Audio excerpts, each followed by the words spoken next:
सुप्रभात प्यारे बच्चों।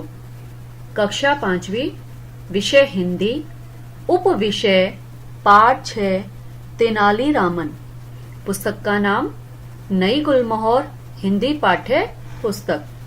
व्याख्यान 4। बच्चों, हमने पिछले तीनों व्याख्यान में इस पाठ को पढ़ा व समझा। आज हम व्याख्यान 4 में इस पाठ को पुनः सार रूप में जानेंगे तथा व्याख्यान 3 के गृह कार्य का हल भी जानेंगे। अब हम इस पाठ के माध्यम से प्रसिद्ध विद्वान और हंसोड़ यानी कि हंसाने वाले तेनालीरामन की हाजिर जवाबी की एक विद्वता से परिचित होंगे।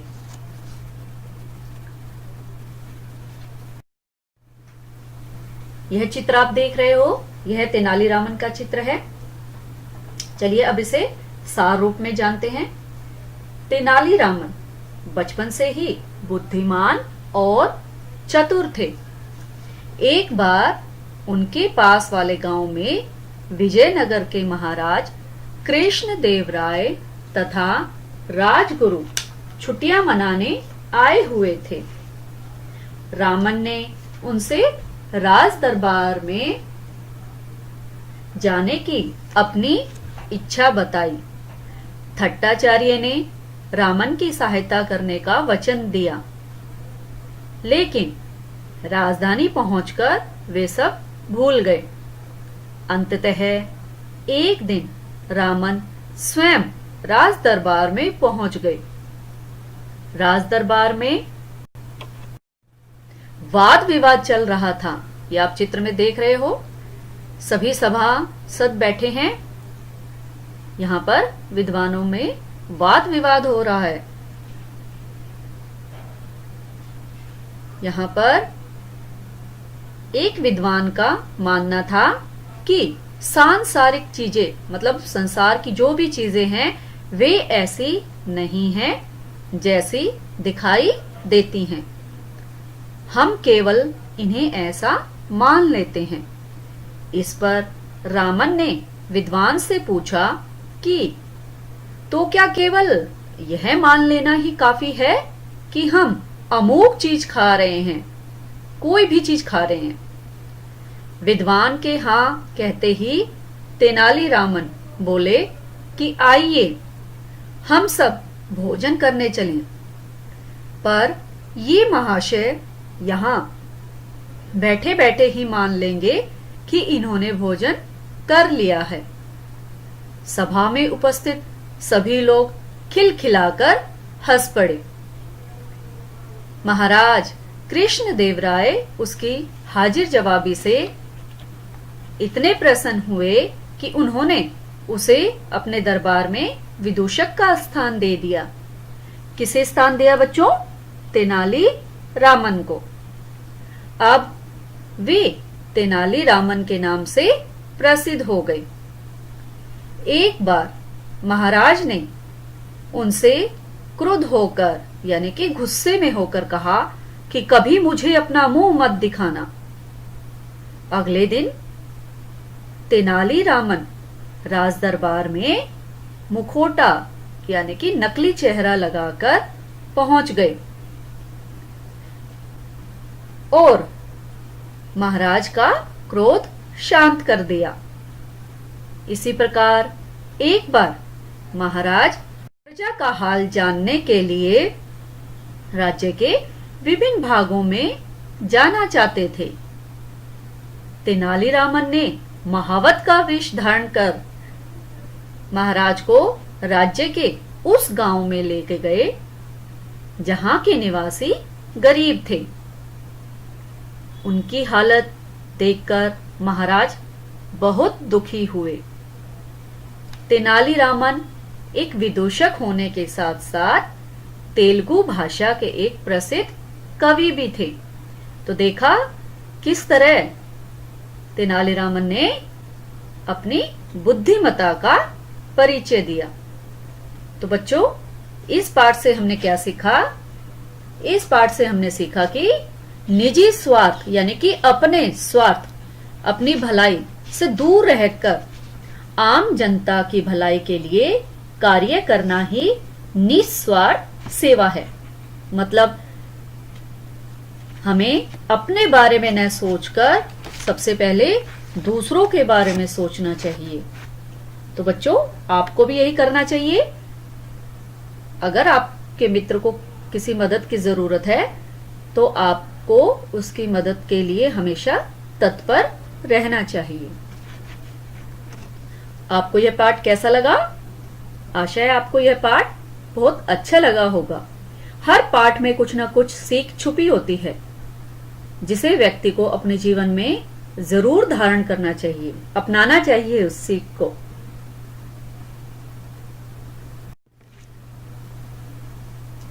इस पाठ के कठिन शब्द हैं जिसका एक बार हम पुनः उच्चारण कर लेते हैं। नंबर 1 विदूषक, नंबर 2 विचित्र, नंबर 3 यद्यपि, नंबर 4 विद्वान। कठिन शब्दों का उच्चारण बार बार बच्चों इसलिए करवाया जा रहा है ताकि आपको हिंदी की मात्राओं का ज्ञान हो जाए, क्योंकि आप जब शब्दों का सही उच्चारण करते हो तभी आप सही लिख पाते हो। अगर आप शब्दों का उच्चारण गलत करोगे, उसे गलत बोलोगे, तो वो लिखा भी गलत ही जाएगा। इसलिए बार बार आपको कठिन शब्द और शब्दार्थ का अभ्यास करवाया जाता है।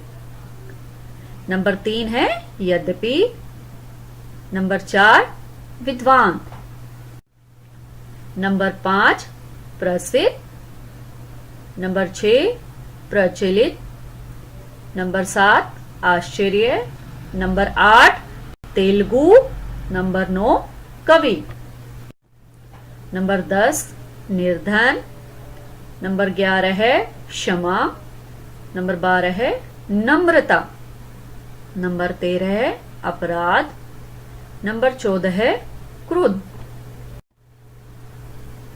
नंबर 15 है हाजिर जवाबी, नंबर 16 है महाशय, नंबर 17 है राजगुरु, नंबर 18 है थट्टाचार्य, नंबर 19 इच्छा, नंबर 20 बुद्धिमानी, नंबर 21 विश्वास, नंबर 22 जादूगर, नंबर 23 मनोरंजन। अब है शब्दार्थ। नंबर 1 विदूषक। विदूषक का अर्थ है मस्खरा, भाण, हंसी की बातें करने वाला। नंबर 2 निश्चय। निश्चय का अर्थ है पक्का इरादा। नंबर 3 प्रतीक्षा। इसका अर्थ है इंतजार। नंबर 4 मुखौटा। इसका अर्थ है मुख के आकार का बना खंड। नंबर 5 विस्मित, जिसका अर्थ है अचंभित। नंबर 6 अड़िग। अड़िग का अर्थ है न हिलने वाला, जो अपनी जगह से नहीं हिलता, जो पक्का इरादा कर लेता है। नंबर 7 संदेश। इसका अर्थ है समाचार या खबर। नंबर 8 रोब। इसका अर्थ है धाक, प्रताप या दबदबा।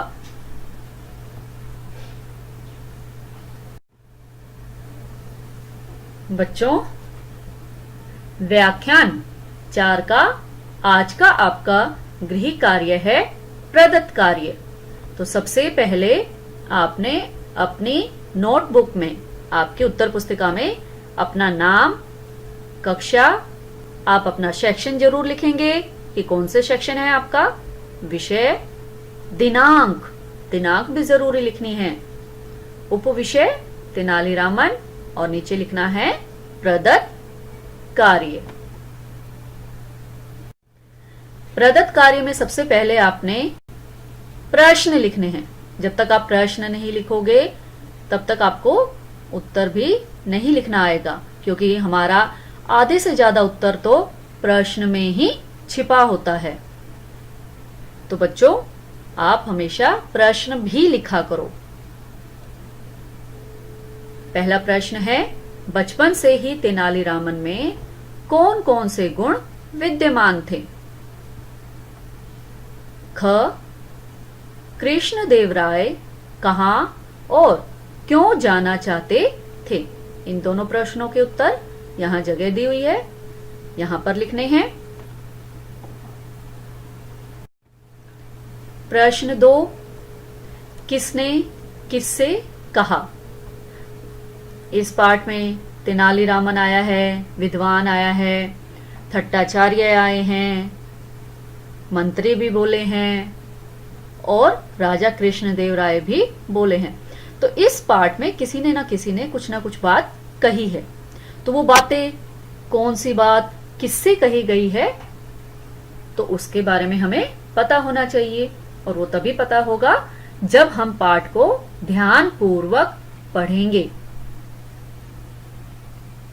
तो ये वाक्य देखते हैं। किसने किससे कहा?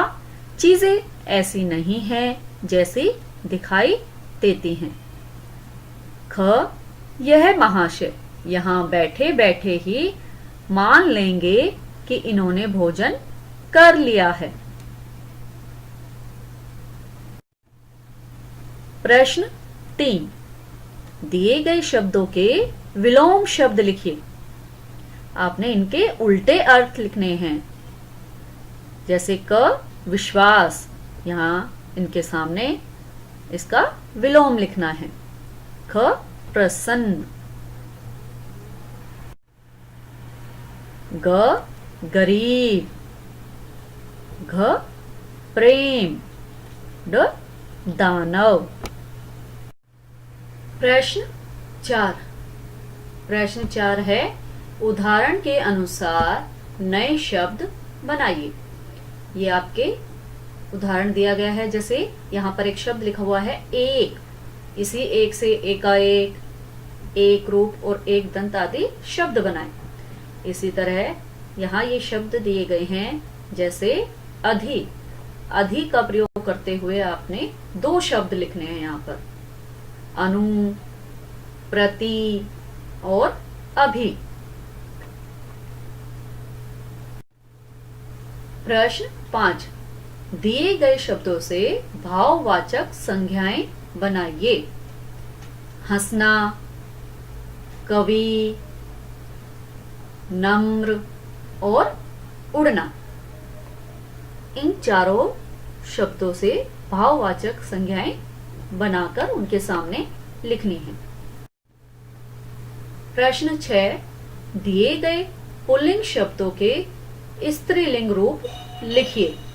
यहाँ पर ये पुल्लिंग शब्द दिए गए हैं, जैसे कवि, तो यहाँ पर इसके सामने इसका स्त्रीलिंग रूप लिखना है। इसी तरह गुरु और ग है बुद्धिमान, इन तीनों के सामने इनके स्त्रीलिंग रूप लिखने हैं। जैसे लड़का, लड़की, ऐसे ही आपने इन तीनों को लिखना है। बच्चों, व्याख्यान 3 में जो आपको गृह कार्य दिया गया था, आशा है वो गृह कार्य आपने कर लिया होगा। चलिए अब हम एक बार पुनः उसकी जांच करते हैं कि क्या वो गृह कार्य हमने सही किया है। अगर किसी का भी कोई शब्द गलत है तो आप उसे पुनः लिखकर उसका अभ्यास करेंगे, उसे दोबारा लिखकर देखेंगे ताकि वो गलती दोबारा आपसे ना हो। प्रश्न 1 था, नीचे दिए गए शब्दों के विलोम शब्द लिखिए। क. अपमान, इसका क्या है? सम्मान। अपमान का उल्टा क्या बनेगा? सम्मान। अपमान किसी का निरादर करना और सम्मान किसी का आदर करना। पसंद, नापसंद, कोई चीज आपको पसंद है और कोई चीज आपको पसंद नहीं है, तो उसके लिए क्या प्रयोग करते हैं हम शब्द का नापसंद। ग स्वदेश, स्व मने अपना, देश अपना देश। इसका विलोम क्या है? विदेश, यानी कि दूसरा देश। प्रश्न 2, दिए गए शब्दों से भाववाचक संज्ञाएं बनाइए। आज भी मैंने आपको यह गृह कार्य दिया था और व्याख्यान 3 में भी दिया था। तो हमने व्याख्यान 3 में जो शब्द दिए थे उनके हम उत्तर जानते हैं। क शत्रु, शत्रु से भाववाचक में क्या बना? शत्रुता। इसी तरह ख पढ़ना, पढ़ना से क्या बना? पढ़ाई। ग मीठा, मीठा से क्या बना? मिठास। शत्रु से शत्रुता, पढ़ना से पढ़ाई, मीठा से मिठास। प्रश्न 3 था, दिए गए शब्दों के पुल्लिंग रूप लिखिए। आपको दोनों लिखने आने चाहिए। आपकी परीक्षा में स्त्रीलिंग पूछा गया है तो आपने पुल्लिंग शब्दों के स्त्रीलिंग रूप लिखने हैं। यदि आपके पुल्लिंग शब्द पूछे गए हैं तो आपने पुल्लिंग शब्द के बारे में बताना है। स्त्रीलिंग और पुल्लिंग। स्त्रीलिंग में पहला है क श्रीमती, श्रीमान। हम अपने पिता के नाम के सामने क्या लिखते हैं? श्रीमान। और अपनी माता के नाम के सामने क्या लिखते हैं? श्रीमती। ख शेरनी, इसका पुल्लिंग क्या बनेगा? शेर। ग रानी, इसका पुल्लिंग क्या बनेगा? राजा। तो बच्चों, आपने अपना जो गृह कार्य किया है उसकी एक बार पुनः जांच कर लें और साफ साफ व सुंदर लेख में लिखें। आप जब भी अपना कार्य करते हैं तो सबसे पहले अपनी दिनांक लिखें कि आज ये दिनांक है। उसके बाद कक्षा कार्य और वार जरूर लिखें तथा साथ ही साथ जब आप अपना गृह कार्य हमें दिखाने के लिए भेजते हैं तो उसमें आप अपने नाम, अपना रोल नंबर और अपनी कक्षा का सेक्शन जरूर लिखकर भेजें। नहीं तो फिर हमें पता नहीं चलेगा कि कौन से बच्चे ने हमें अपना गृह कार्य भेजा है।